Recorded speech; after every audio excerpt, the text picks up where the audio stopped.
Em nome do Pai, do Filho e do Espírito Santo. Amém. Louvado seja o nosso Senhor Jesus Cristo. Querido irmão e irmã, nós nos colocamos na presença do Senhor neste final de semana para ouvirmos atentamente Sua palavra.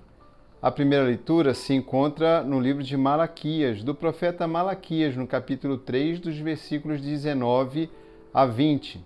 Logo no primeiro versículo, nós encontramos a seguinte afirmação: Eis que virá o dia abrasador como fornalha, em que todos os soberbos e os ímpios serão como palha. E esse dia vindouro haverá de queimá-los, diz o Senhor dos Exércitos. Esse dia abrasador, portanto, ele vem para fazer uma grande purificação. Diversas vezes no Evangelho o Senhor nos fala do juízo.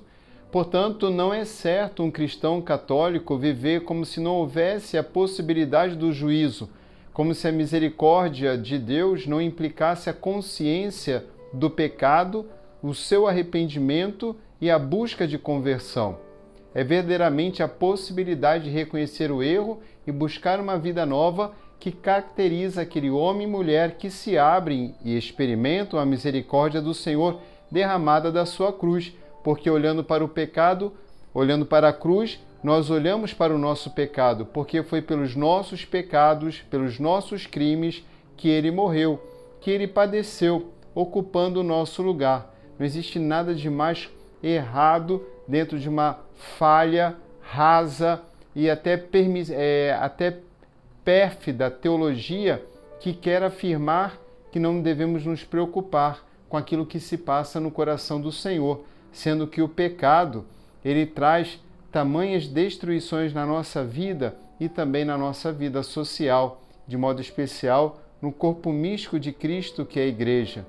Portanto, o Senhor convida todos à conversão, e esta é a ideia da misericórdia, consciência do pecado, arrependimento e mudança de comportamento, de conversão. Queridos irmãos e irmãs, esse dia abrasador que vai tomar, como ouvimos aqui, os soberbos e os ímpios e queimá-los, tomá-los como palhas e queimar como palha e queimá-los, é trazido a mesma ideia aterradora e de modo ainda mais aterrador no Evangelho, que se encontra em São Lucas, capítulo 21, de 5 a 19. Ali o Senhor vai mencionar a beleza do templo. Sim, ele vai falar o templo enfeitado com belas pedras e com ofertas votivas. O templo, o orgulho do judeu. O templo, o local da manifestação gloriosa de Deus. O templo, construído pelas mãos humanas e motivo de orgulho, muito mais do que propriamente, aqui destaca o Senhor, do que reverência e desejo de conversão, mas eu dizia orgulho, o templo será destruído. Assim diz o Senhor.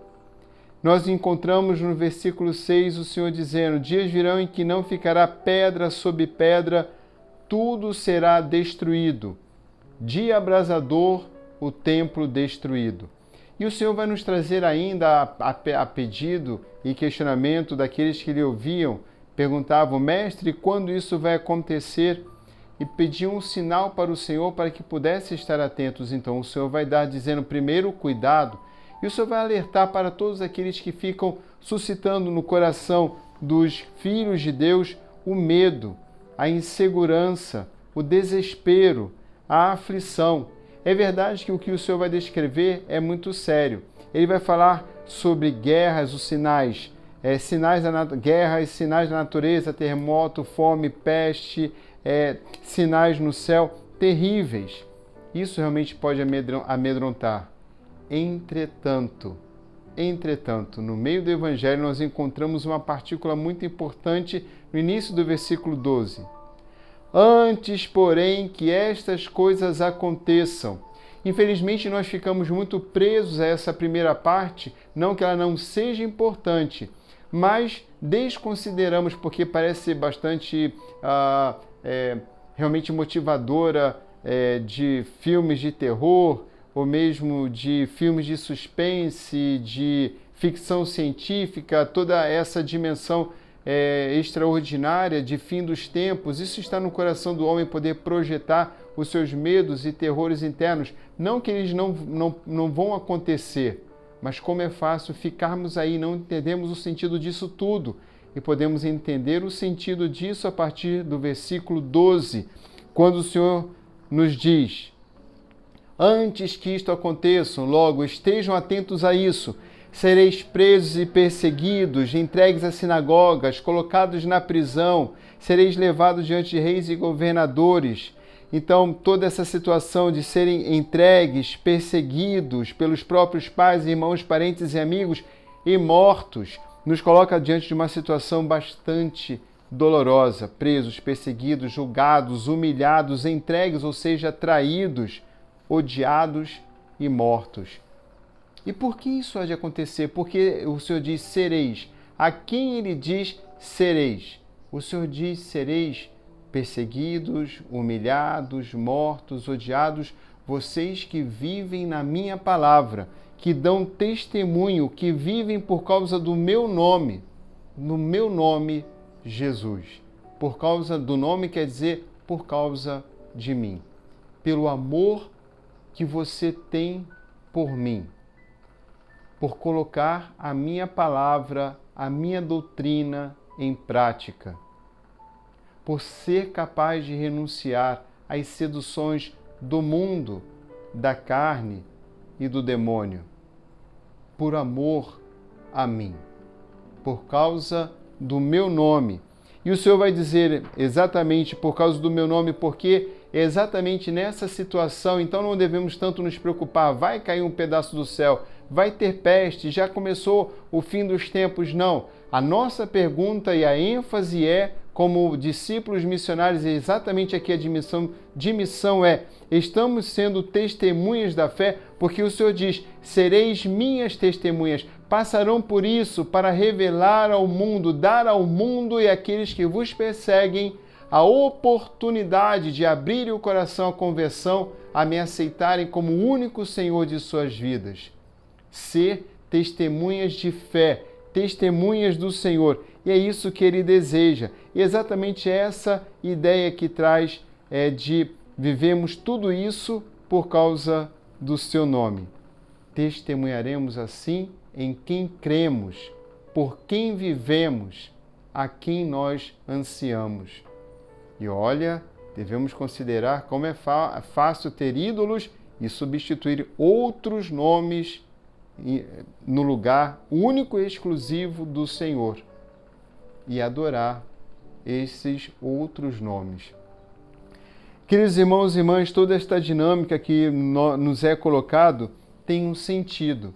E o sentido nós encontramos isso na primeira leitura, no último versículo: para vós que temeis meu nome, essa expressão meu nome que aparece 2 vezes no Evangelho, aqui também aparece na primeira leitura: vós que temeis o meu nome, nascerá o sol da justiça, trazendo a salvação. Tudo isso viveremos para a salvação, não é para o sofrimento, não é para termos medo, não é para nós nos escondermos, nem sermos profetas da desgraça, mas para darmos testemunho concreto, vívido e alegre da nossa fé. Porque tudo isso vivido em nome do Senhor para a nossa salvação. É exatamente o que aparece no Evangelho. No final, no último versículo, é permanecendo firmes que ireis ganhar a vida plena, a felicidade perfeita, a vida eterna, junto do Senhor e com todos aqueles irmãos e irmãs que, como ouvimos há poucos dias, lavaram suas vestes no sangue do Cordeiro. Enquanto este tempo não chega, nós devemos estar atentos para não vagabundear, ou seja, não ficarmos ociosos, esperando alguma coisa acontecer. Devemos trabalhar pelo reino de Deus conforme o coração do Senhor. Não basta apenas trabalhar para o Senhor, aceitar a missão. É preciso fazer a missão como Ele nos instrui, como Ele nos mostra, como Ele nos faz viver segundo os seus valores, e não o seu e o meu modo e o meu jeito de fazer as coisas. Não basta apenas fazer o que o Senhor nos pede, para onde Ele nos envia, que é evangelizar, testemunhar, mas é preciso fazer segundo o modo do Senhor. segundo o jeito que o Senhor deseja que façamos, e não apenas transitar de uma prática de vida ainda necessitada da nossa experiência antes de nossa conversão e agir do mesmo modo para fazer as coisas de Deus. E aqui está uma dimensão de conversão ainda mais profunda, pela qual também passou São Paulo, de um homem firme, forte e exigente, ao homem que, ao escrever suas cartas, é capaz de dizer que está sofrendo e em lágrimas. É assim que o Senhor não apenas nos deseja sendo missionários, dando testemunhos da nossa fé em quem nós cremos, mas fazendo tudo isso segundo o modo como Ele deseja, obedecendo, cumprindo a sua palavra. Como vai nos dizer então na segunda carta a São Paulo aos Tessalonicenses, seguindo o exemplo de Paulo dos outros apóstolos, não sendo ociosos, não recebendo pão de graça sem nada fazer, mas trabalhando com cansaço e esforço. E ainda vai dizer de modo muito peremptório São Paulo: quem não quer trabalhar também não deve comer. E acusa, e alerta, melhor dizendo, a alguns que vivem à toa, muito ocupados em não fazer nada. Tanto fazer coisas demais como não fazer nada não corresponde à vida de um homem, de uma mulher que devem testemunhar o nome do Senhor, a fé que vivem no Senhor. E esse é o nosso chamado. Que o Divino Espírito Santo nos dê essa tranquilidade, essa serenidade, para ouvirmos então o seu impulso, sentimos o seu impulso, que o Espírito então nos conduza a darmos testemunho de fé. E, sobretudo nas dificuldades, temos a fortaleza, um dom que o Senhor nos concede para permanecermos firmes e assim alcançarmos a graça da salvação e, como diz o próprio Senhor, ganharmos a vida. O Senhor esteja convosco, abençoe-vos o Deus Todo-Poderoso, Pai, Filho e Espírito Santo. Amém. O Senhor virá julgar a terra inteira, com justiça julgará.